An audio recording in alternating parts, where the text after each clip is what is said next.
Hello, everybody. You have tuned in to Eric Jose on Making a Murderer on YouTube. I cover virtually any aspect of making a murderer. I go over the evidence, the documents, the photos. So if you like, stay tuned, and in the future I'll have many more videos besides the one you're about to see. Hello, everybody. We're back here today. Just a little call I had with Mr. Hoddinott. Mr. Mark Hoddinott called me up. We had a little conversation about some of the things in the case here.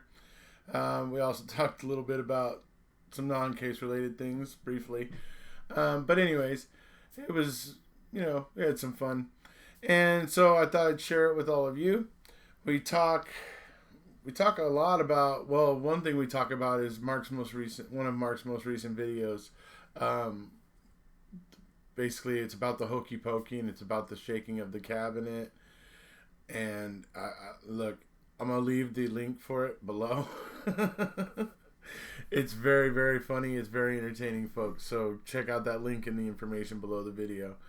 And I'll also leave the link to my cabinet experiment video that I did myself down there in the link below.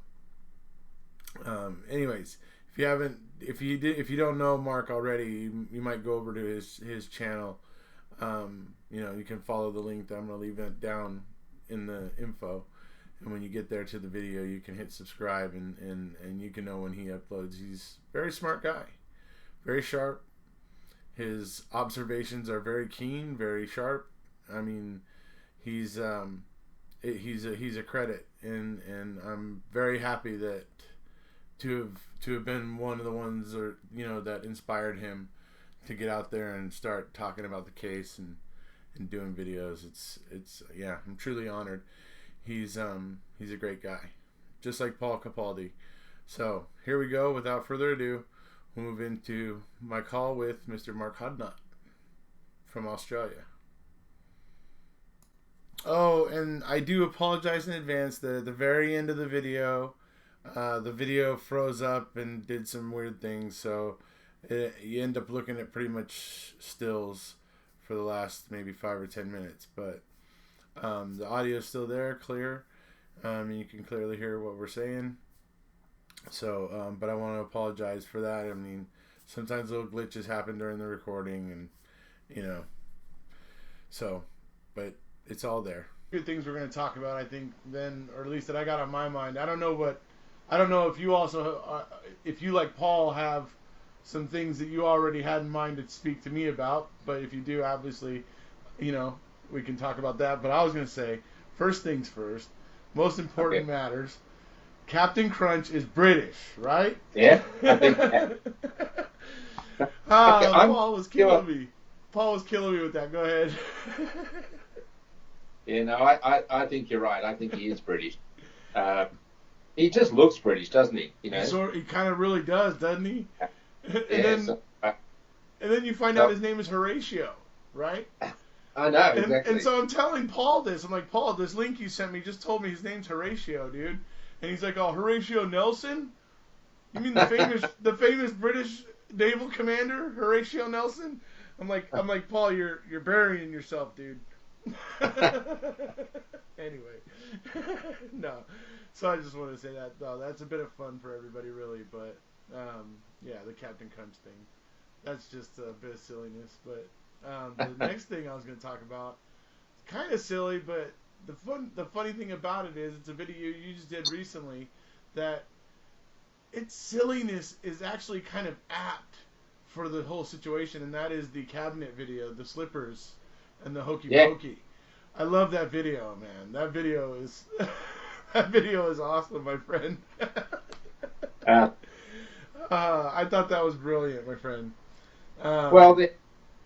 The idea for the video came from, as you say, the humor in it is really based on the stupidity of what we've seen in the real case, where Sergeant Colburn says he grabbed that video. He says, I admit I shook it pretty heavily. Blah blah blah. He goes on about, and I'm thinking, just crazy. This is absolutely crazy. And then when I had it in my mind that he was shaking this cabinet all about, then suddenly the words hokey pokey came to mind. Right? I mean, yeah, it is. It is ridiculous. But go And ahead. you know, if you look up what the word hokey means, this is really very appropriate to the whole investigation. It's very hokey. Yeah, very apt.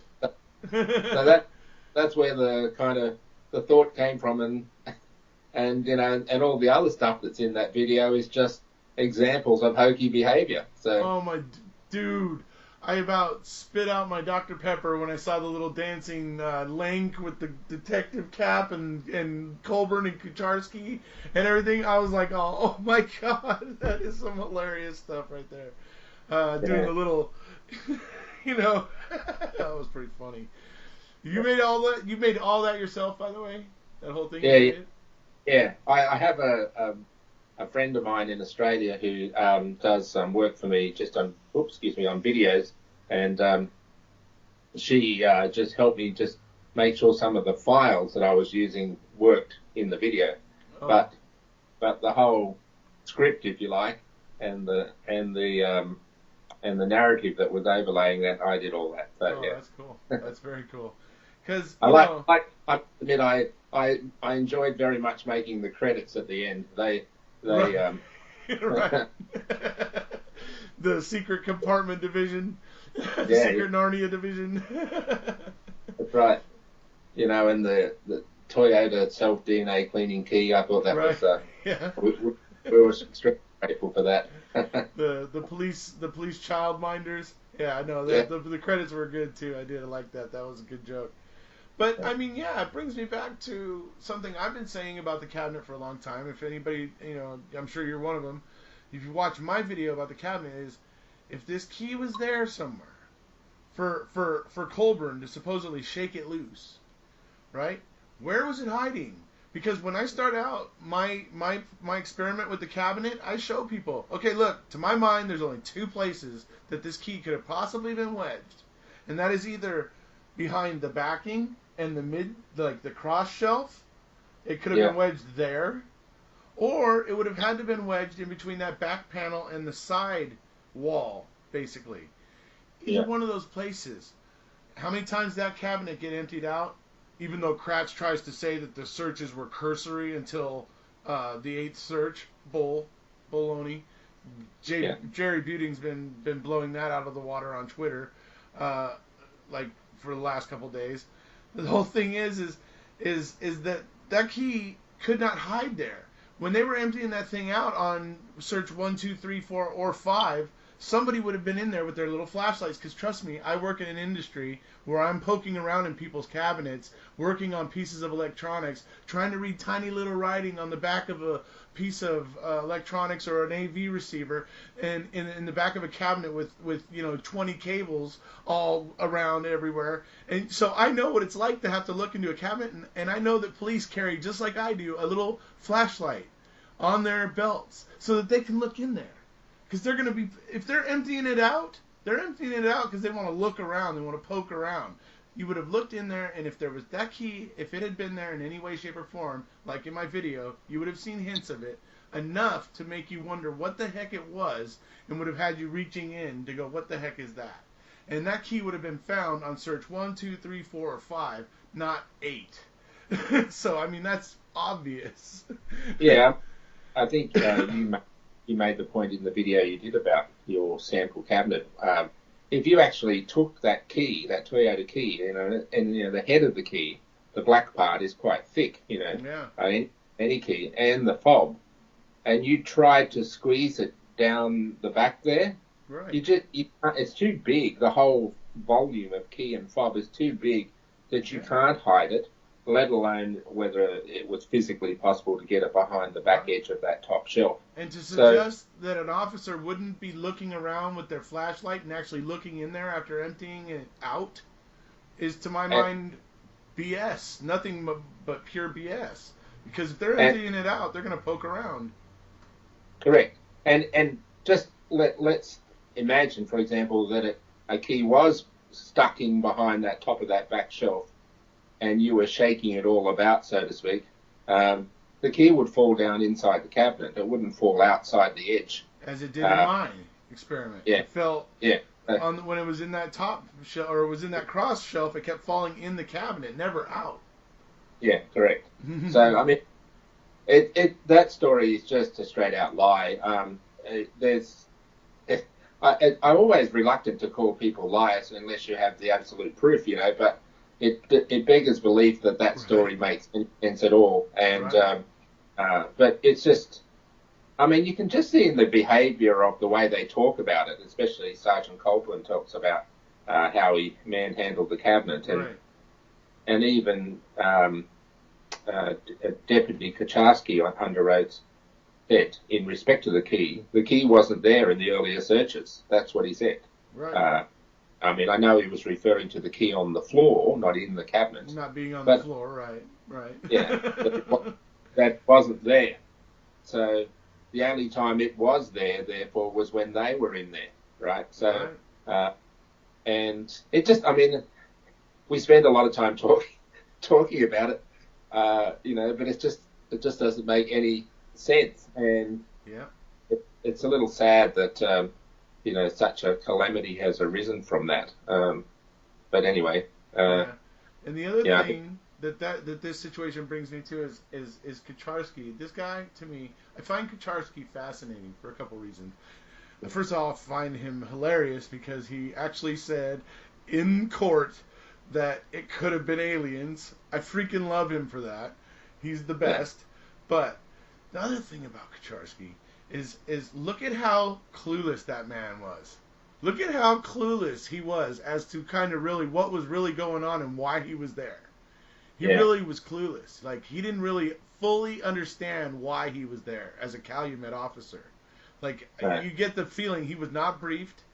He was basically like Scooter. Like, go hang out with these deputies, Scooter.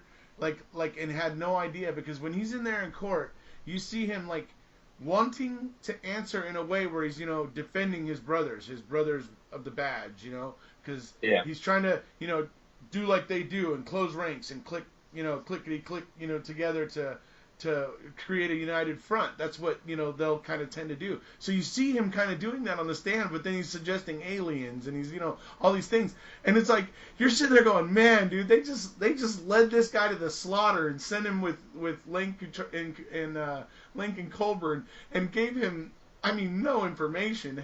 You sent him to school without his lunch, basically,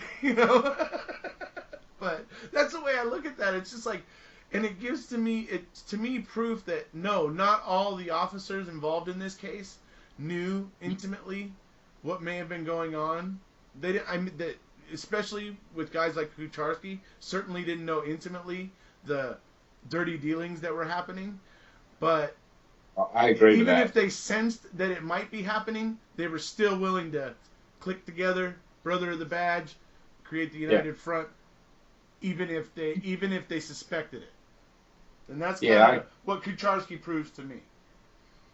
Yeah, I mean he's a bit of a victim in this process himself. And I believe so. To some extent, he represents the police department, also being the sheriff's department. I always get that thing mixed up, but he's kind of the symbol of the department also. Many officers of that department also being caught up in this innocently by being tarred with the same brush, which is a little sad and disappointing for them. But nonetheless, I always have the view that you have to have the courage of your role to speak out. Now, he in that moment of being in the trailer, I'm sure he didn't totally realise what's going on. And he was an underling officer compared to Colburn and Link. Obviously wasn't going to tell them anything to do or not to do. The power position between those three people were imbalanced, and therefore he was definitely the wrong person to supervise him. But I should say. But the main thing is, why was Lincoln Colburn there anyway? How did they get the authority, other than through perhaps Pargle? How did they get the authority to be there anyway, let alone be there following on in March the next year, when the magic bullet was found? I mean, you've got to just simply ask, how is it that they were allowed to be there, and all the other police officers of Calumet, if I can generically call them that, would have known the whole conflict of interest issue. So whilst they may not have known the intimacy of what was going on, they would have known that what was happening was there was something not quite right about the behavioural aspects of what was going on here. And you know, you'd like to think that some of those officers, although you understand why not, don't combine on the badge, as you say, and speak out and say, well, yeah, we knew that something wasn't right here. I'm still hopeful that someone will come forward about that in good. Sorry, I think you might be covering your microphone with your hand or finger. Just wanted to let you know. Sorry. I might have been too. Is that better? Yeah, it's much better now. Yes. Yeah, sorry, my apologies. Yep, I just wanted to let you know before it went too long. It was only about 5 seconds, so. Oh, okay. So yeah, I'm kind of hopeful that some of those officers down the line will, at some point, come forward and just make their feelings known, because, you know, this matter is going to be solved with the truth, not by being secretive about it. And yeah, well, I agree. And then again, I see those people, like I had a comment on my channel today. They say that whatever happens now with the case, because Kathleen Zellner didn't get the DNA results that she was looking for originally, anything else is going to be a technicality. You know, basically the other side right now is already writing this whole thing off as, oh, okay, well, if she eventually gets him out, it's going to be on a technicality. It's going to be like, you're kidding me. This woman has to work sometimes 8 to 10 to 15, sometimes even more, 20 years to get some of these people out and prove that they're innocent. And you want to call it technicality? I mean, when it takes that long, I think I know it's just like, hey, anyway, go ahead. Yeah, what are your thoughts?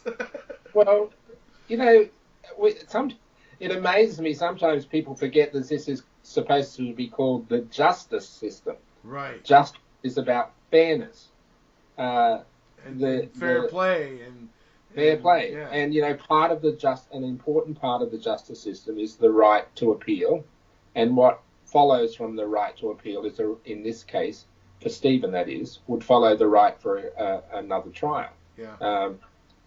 And you know, if you take what we know and it's argued in the way that Kathleen Zellner would know how to argue, and it will be determined, in my view, that Stephen there isn't guilt beyond a reasonable doubt by a long shot, and that's what the justice system is supposed to be about. Stephen didn't get a proper trial the first time round, and you know, Jerry and Dean were amazing lawyers. Thank God they had them. Yeah. And it just shows you how improper what went on. I mean, to me, the big test. I'm sorry, I'm rambling a little bit, but the big test was how did 7 jurors who decided on first count immediately after the trial say not guilty? How did they turn around to be 12? Yep. I mean, the only reason they involved in, you know, helping one get removed, and I mean, why is Poggle getting involved? You know, go ahead, yeah, certainly. I mean, that's just of itself bizarre that could happen, because you know they're supposed to contemplate matters. What happens happens in court. Okay, they can discuss their thoughts in the jury room. Right. But to change 7 people from not guilty to guilty is just unbelievable. And I mean, what you can tell there was improper behaviour or improper conduct. By the way, I'm sure many of the jurors didn't realise there was improper conduct. To end up with a not guilty verdict on the mutilation of a corpse issue. Yeah. I mean, that tells you something was going on in there. Well, if he didn't mutilate the corpse, what was all the rest of the story about then? If that didn't happen. Yes, exactly. So you know, you can tell. And who was Brendan? And sorry, just one more extension of that question. Who was Brendan aiding in mutilating a corpse? Exactly. If there's nobody actually been convicted of mutilating a corpse, who was he aiding in doing so? Anyways, but yeah, go ahead. Yeah. So all those elements come to the fact that his the behaviour in the jury room, which I think is a huge issue about, and you know, obviously would love to hear more from some of the jurors in due course about that. There is the one juror who had some issue with his daughter that almost had an accident. There's some stuff on YouTube. I don't know if you've ever checked it out, but interesting stuff. That here would, I know who you're referring to, Right. but there's obviously 11 other jurors, and there's it would be nice if one or two of those who were part of that initial 7 not guilty analysis came forward and chatted about what went on in the jury room. But in any event, that's all history, and that's happened. The question is there adequate evidence on many counts, be it factual evidence, DNA evidence, affidavits, or anything at all that would warrant Stephen being entitled to a new trial? Justice is about fairness. You would say, based on what we know, he is entitled to a new trial, and therefore he should be given that, and let the new trial be the decider. I mean, this is going to sound kind of like a joke, but I think so, based on the one statement alone by Judge Willis. I'm sorry, but I don't see the significance of the who deleted those voicemails. When you said that, I was going, then you are alone, my friend. You are completely alone in that, not seeing the relevance of it, because we're all sitting there going, who the heck is messing with Teresa's voicemails in a very, very time-sensitive, kind of time for the case? That's huge. Yeah. And if you think Stephen did it, well, you just said Stephen burned all that stuff in the burn barrel, so he wasn't doing it that way. So how the heck was Stephen doing it? Who was doing it is highly relevant. So that, on that statement alone, almost, I'm willing to nullify Judge Willis himself and pretty much most of the case, because it's like, how is that not relevant? I mean, especially looking at the way Kratz reacts when he asks, does the state know who did it? And Kratz is all, oh, well, if we knew that the defense was going to be suggesting that Teresa was alive, no, that's not what anybody was suggesting. We're trying to figure out who was messing with their voicemails. I mean, that's so. I just was flabbergasted about how he acted. Obviously, Ken Kratz's behaviour. You know enough about Ken Kratz's demeanour that he always puts across, trying to put across that he's confident and he's in control. And he was caught really badly on that question. But that of itself was interesting. But what was more interesting is that Willis didn't pursue him. So with the question, after that kind of a reaction, the question I think was from Judge Willis to Ken Kratz: does the state know if anyone has deleted any emails or voice messages? I think that's what the question was. Does the state know, referring to him? Right. And so it required, what sort of answer did it require? Yes or no? Right. Okay. So Kratz does his deflection thing, right? And then Willis doesn't pursue him, doesn't ask him to answer the question. That's the fact that the judge doesn't ask him to answer the question is really the concerning part, because he's and says, "Oh, I guess I don't see the relevance in that. You're alone, my friend." Yeah. And if Kratz had been a witness in the witness box and was asked that question, a competent lawyer wouldn't have let him off the hook. Nope. Absolutely yes not. Or no? Do you know, yes or no? If he answers no, I don't know, well, he's setting himself up to lie, because clearly he did know, and that's going to be obviously shown at some point.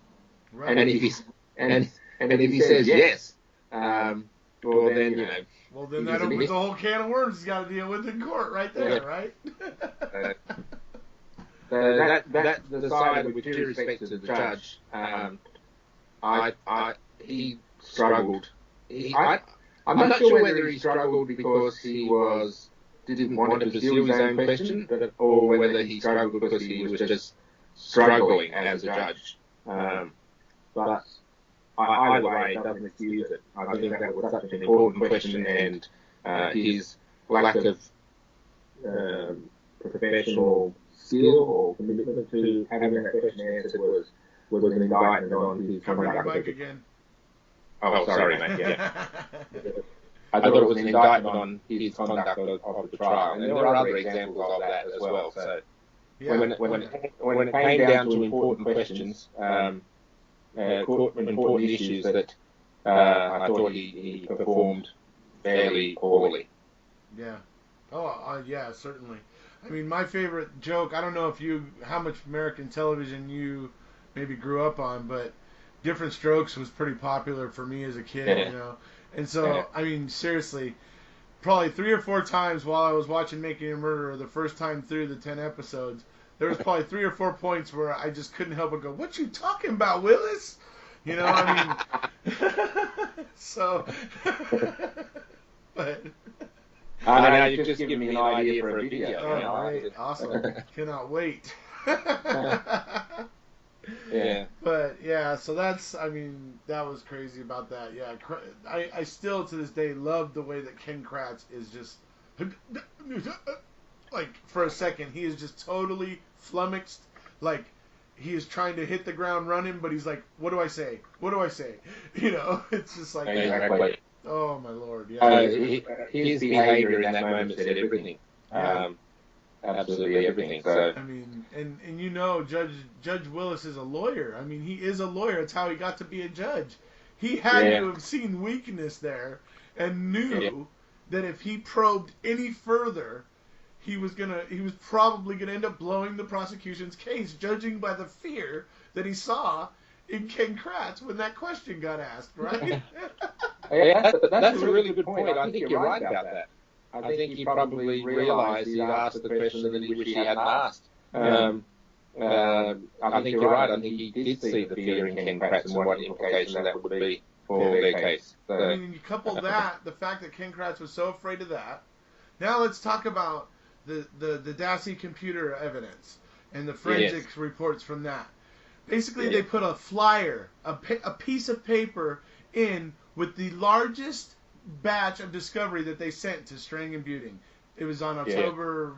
It was what was it? It was October something of 2006. October 1st, I think, of 2006. Largest batch that they ever sent over to the defense. And in there is one piece of paper that alludes to the fact that there is a file and some notes that contain all the forensics about what was found on the DASI computer or whatever. This was not put in normal evidence storage anywhere. This was not put in a locker at Calumet or at DOJ. This was taken into Tom Fassbender's personal custody, and the only knowledge that it even existed was a piece of paper that Ken Kratz put into the largest batch of discovery that he sent over to the defense. I mean, if that's not a clear attempt to try to hide and suppress that, and if getting to what got me talking about this, if that doesn't show fear, that they're afraid of something there. See, it's right now becoming more to me as more things come out. Look at all the fear that we're seeing from the prosecutors and the investigators in the case. I mean, that's, to me, kind of telling. Yeah, I agree. I mean, the whole issue that an individual police, law enforcement person would have personal custody of a piece of evidence in a criminal case, that just of itself is not only disgraceful, but it surely has to be a breach of something. But, I mean, to be in possession of... that can't be standard operating procedure, right? Well, no. Not only not standard operating procedure, it's got to be, a breach of some rule that says, these goods belong, these items belong to, in effect, the court they belong to. They're not personal property and should never be held personally. Right. What if, just to use an example, silly example, say he, Tom Fassbender had this item in his vehicle and he had a motor vehicle accident, or who knows what might happen. This piece of evidence that belongs to the court should not be at risk. That's why you have a custodial process to house and to care for it. And the reason why it's wrong. And to my mind, the reason why it's in Tom's personal custody, the whole reason why, is that way it wasn't in an evidence locker. and didn't create a paper trail that might have been seen by Strang or Buting, because Buting said in his affidavit, his recent affidavit, he actually says that he went down to the Calumet County, evidence locker and looked over every single piece of evidence in the Avery case to just, before trial, just making sure that they hadn't missed anything. Yeah. If that had been there where it belonged, he would have caught it right then. Absolutely. Even if he missed the little flyer that Ken Kratz put into the biggest batch of discovery, even if he missed that, which is extremely likely to miss one piece of paper in the biggest batch of discovery in a case like this, I mean, it's laughable that a flyer is going to be enough for that to be able to float by. But I mean, the whole reason why Tom Fassbender has it in his personal custody is just so that it doesn't get found, because Dean and Jerry are diligent lawyers who really go through and dot their T's and cross their I's. Yeah. It's just a maneuver to hide it. And that's absolutely correct. It's just a maneuver to hide it. And the support of that point of view is in evidence that it's in someone's personal possession. I mean, why was it in any event? Why was it in need of Tom Fassbender's personal possession? Answer: that's it. Yeah, the answer simply is we don't want anyone else to see it if possible. Yeah, that can be the answer. If not the Calumet, why not at why not over at DOJ then? DOJ must have an evidence locker. Why not over there? Why? I mean, just because that would have created a paper trail too, I imagine, right? So it's like, to my mind, the thing that explains this is that it doesn't create a paper trail, and it effectively hides it, so that Dean and Jerry, two very diligent lawyers, don't find it just by going through and dotting all the I's and crossing all the T's. You know what I mean? I mean, to me, that just explains it perfectly. Well, one other thing I wanted to mention, been on my mind, you might recall a few weeks ago I posted something on one of the support group sites about it was a hypothetical question that said something to this effect: if you were being accused by a bunch of well-researched individuals of committing a serious crime, and that you knew without doubt that you were innocent of that crime or activity or whatever you were being accused of, would you A, stay silent, or B, defend your position? In other words, say something and defend your position. And that was a hypothetical. And I pushed it out there into the group and into some other social media forums that I get involved in, and I got over 200 responses to that question. Right. Admittedly hypothetical. And over 85% of those responded B, they would defend their position if they knew that they were totally innocent. In other words, they wouldn't stay silent. Right. So the point of that question, then back to Stephen and Brendan's case, is that if these people who are part of, let's say, the suspicious group of unexamined suspects, if I can call it that, if they are so innocent, and if they haven't done anything wrong, why aren't they speaking out? Now, why aren't they giving the evidence? Now, why isn't it easy to just shut us all up, right? Why isn't it easy to just shut us all up, right? Yeah. So they might say, "Oh, Mark, you're being naive here. People are not going to admit, put their name out there in respect to a criminal matter." Well, I would, if I knew without question that I was innocent and I hadn't done anything wrong, blah, blah, blah, I would be out there explaining myself because I've got nothing to hide. So my view is that silence is a sign of guilt or potential guilt or perhaps associated guilt or associated wrongdoing. Now, and the fact that so many of these so-called unresearched suspects remain silent on these matters, to me, is evidence of either direct or indirect link to improper behaviour. Yeah.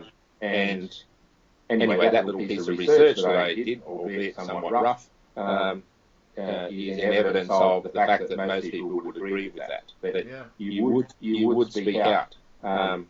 Because I'm of the view there are... If you're under fire for doing something that you feel certain you didn't do, yeah, of course. Why aren't you going to go, I'm sorry, this is impossible and this is why? Exactly. That's exactly what you would do, because your reputation's on the line, right? Let alone that it'd be bugging the hell out of you that someone would think that you were doing something wrong. There's a whole raft of information that's out there that is... Or you might do some soul searching and think, did I do something wrong here possibly? Or did I, is there something I mishandled here? You would start thinking about it rationally in that sort of a way, instead of just flatly denying it and never giving it really another thought. Correct. So I'm one of the people, and I totally respect that everyone's different here, that I don't like naming people as being so-called guilty. That's just not... I mean, I have my view. I have a very solid view about what I think went on here. But I don't publicly name them because I don't think that's the right thing to do. Now, but I know other people are comfortable with that, and that's fine. But the benefit of doubt and the presumption of innocence is for everyone, not just for the people that you like. But the truth is that there are people out there that have got to properly account for themselves, and they haven't yet. And I think if you're innocent and you're not part of any either criminal behaviour, cover-up, lies by silence, if I can call it that, in other words. Right. Truth by omission, or lie by omission. Lies by omission. If you're not part of any of that, well, then just come out and explain yourself. Explain yourself properly. You've got nothing at risk if you haven't done anything wrong. Right. So, to me, there's a whole lot of information, as I say, that still needs to bubble to the top, and we're going to find that. And if I go back to the core theme of my feelings at the moment, it is that the justice system is about giving fairness to everyone. Stephen deserves a new trial. And if the state is so convinced he's guilty, what's the risk for them? Right? If he's so guilty, he'll be found guilty again. So what's the risk for them? And the system is designed to be fair, and he deserves a new trial. And it's their obstructionist approach, even at the Attorney General's level, about how she's dealt with Kathleen Zellner's motions and all that. That's just, seriously. Not allowing her so far, clearly that's going to change, but not allowing her to actually have a post-conviction hearing on the matter is just... Especially in light of some of the things that she's pointing out. I was talking to somebody about this today. I'm like, if you think that there's not at least... If you think there's not at least 5 things in that 1,000-page, filing, if there's not at least 5 things in there that warrant serious vetting in the courtroom, with the prosecution there trying to refute it and all that, Hoodlack's DNA, that there's some serious questions there that needs to be dealt with. The fact of the matter is that the prosecution says active bleeding in the RAV4, but it doesn't really look like active bleeding. And where are the fingerprints? Where are the bloody fingerprints? Where are anything that would suggest that there was active bleeding by Stephen in there?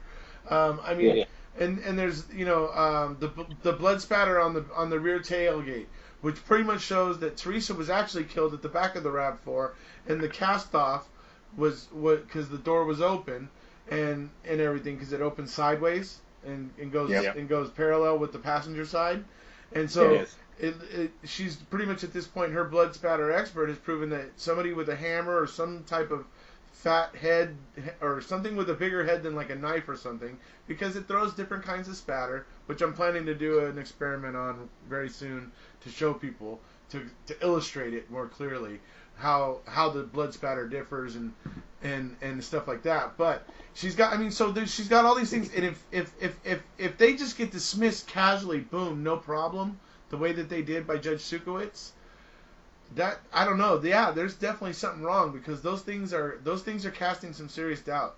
Because seriously, I mean, I'll tell you what it sounded like to me when I was reading Judge Sukowicz's response to Kathleen Zellner when she eventually got around to responding to the 1,000-page motion, and she was describing some of the experiments that her experts, that KZ's experts had done. I was going, that's not exactly what they were saying. I was like sitting there like listening to her explanation of what she understood the experiments to be, and I was like, that's not exactly what they were saying. You know, it's like she got kind of mixed up about the hood latch experiments. Yeah. She got, I think, kind of mixed up about the blood spatter on the rear tailgate experiments, and but some of the ways that she was talking, she left me wondering whether or not she had fully read the entire motion. I was actually wondering whether or not she had fully read, and maybe even, or whether or not she had fully comprehended it. I was actually wondering. Both of those things, I think. But importantly, the most importantly, is the point that Kathleen Zellner herself makes, and is in the law, that the state has to assume the evidence that she puts forward is correct. Right. They're not allowed to judge her. They're not supposed to judge the merits of the evidence, the veracity or whether it's accurately put together. They're supposed to assume that evidence in the application for a post-conviction hearing is correct. Right. And then the correctness or otherwise of that evidence or the strength of it is then debated in the hearing itself. So the Attorney General has effectively put herself in the position, that is the Attorney General's position, of being judge on this matter, judge of the veracity of the evidence. I mean, that's not the correct way of doing it. And when Kathleen Zellner, as she will, she's appealing that the Attorney General's decision, they will rule in Kathleen Zellner's Judge Sukowicz. It's Judge Sukowicz. She was the circuit judge there in Manitowoc County. Oh, yes. Sorry, yes. But Schimmel's the AG. Yeah. Good old Shimmy Sham, as I call him. Yeah. But anyway, sorry. The point being, the main thing. Forgive me with the names. I do get them confused occasionally. There's so many of them. But the main point is that the judge is supposed to have accepted the evidence, not as being correct, and the hearing is the forum in which to debate the merits of it. That's the way that Kathleen Zellner explains it. Judge Sukowicz claims that that's not the case, and she claims some other case law. So, I think it's going to end up coming down to which way is the appeal court going to go, I guess. And that takes us back to the basic issue of justice, right? Justice is about fairness. If you've got someone in prison, right? Someone who's served now, no, forget the previous case, if you can never do that. She served 12 years in prison, right? This is not someone who's, lost a pair of shoes. He's in prison. Fairness, the justice system is about fairness. If there's evidence, the court should weigh on the side of presenting that evidence. Right. To give fairness to the system. That's why we have an appeal system. It's not there to put on blinders. Yeah, it shouldn't put on blinders to shield itself from something unpleasant. That's my opinion. Okay. And that's kind of what I think it maybe does. I mean, we know just statistically the number of wrongfully convicted people, not just in the United States, but everywhere in the world. Mm-hmm. Clearly the system is imperfect. Yep. Right? Why would you try to defend a position that your statistics tell you is imperfect, at the risk of having someone in jail that shouldn't be there? Yeah. Right? This is not a justice system working properly. Now, if Stephen is guilty and was guilty, which in my view, without doubt, is not guilty, but if he was guilty, well, the system will keep him there, right? What's the risk? And if he's not guilty, and that is my opinion, but let's forget my opinion and let the evidence show that, well, then he's entitled to this process. Yeah. It's an indictment on the whole system to try to disentitle him to a process that is at the heart of why the system is there in the first place. Right. This is the key point. Checks and balances, and Yeah. I think the things that Kathleen Zellner brought forth, certainly a portion of them merit a deeper look, and to have been just casually dismissed, pretty much without even almost any consideration, really, is the way it looks. Yeah, I think it's a travesty. I think that all should have gotten into a courtroom where Fallon and all that could have gotten in there and said, no, we don't think that this is right because of this, so that we could have heard both sides. We could have heard the pro, we could have heard the con, we could have thought about it and weighed them and figured out which one made the most sense. That's what could happen if they do it.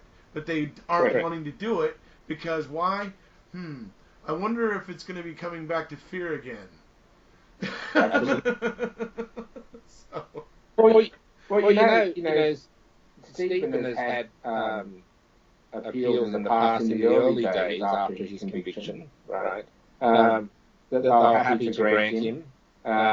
It's only because, in my view, it's only because of the notoriety or the fame that's come with the Making a Murderer presentation, the whole thing, that has made this situation more acute, because now the world knows about this case and is watching closely, that they're more fearful of the consequences of giving Stephen another trial. To me, the fear factor is really the big thing. But you know what, Richard, my view about this is, when is this chain of fear and this chain of improper professional conduct going to be broken? It has to stop. Someone has to have the courage to put their hand up and say, I may get vilified for doing this, but I've just got to speak out. Because this thing is like a cancer in the system, and someone has to have the courage, or any number of people have the courage to put their hand up and put this matter to rest. And as I said, my final point, and again somewhat repetitious, is that if the state is so convinced that Stephen is guilty, notwithstanding, as I said earlier, about the jurors, the 7 jurors, if the state is so convinced that Stephen's guilty, what's their risk? What's their risk? Because that conviction to his guilt would come out a second time around if they were so convinced. And if he's not guilty, which is what we believe, then he deserves the chance to show that. Or not so much to show that he's not guilty, to show that he hasn't been proven guilty. That's what he has the right to enjoy. Beyond a reasonable doubt, certainly, right. There's a lot of fishiness to this case. The bones don't move the way they suggest, blah, blah, blah, and it goes on and on. But I know you got a time limit, so I don't want to... Dude. Maybe we can have another chat soon, and we can talk about this and perhaps matters to do with Brendan. So, always good to speak with you too. So, yes. And can I just say very publicly and openly, the work you do is just breathtaking. You're just an amazing advocate for the truth, and not just in Stephen Brendan's case, but many other cases. And I feel very fortunate I've come to know you. So thank you. Well, then I have to in turn say, I got to say how thankful I am for you and Paul. For you two, and the way that you kind of got inspired and took to YouTube and everything. When I asked, well, Paul kind of got going before I asked, but the way that you took up the torch and the way the videos you've been making are just very sharp, very smart. I love it. It's great work. Paul, the same thing. So I'm just very happy that we now have the UK, the United States, and Australia representing on YouTube for Making a Murder. I think that is probably the coolest part. And so I want to thank you two. And also, Paul has the added advantage. He's also got that he's British ally Captain Crunch helping him as well. Yes. Horatio. Yeah. So, yeah. All right. Right on, buddy. It's been a pleasure. And we'll do this again real soon. Okay. All the best. Well, that was about it, folks, with my call with Mr. Mark Hoddinott. As I told you, he's a very great guy. He's a really super smart guy. Very, just a nice guy. He's just, him and I will be having more talks in the future, of course. And if you haven't already, please hit subscribe, and we'll see you.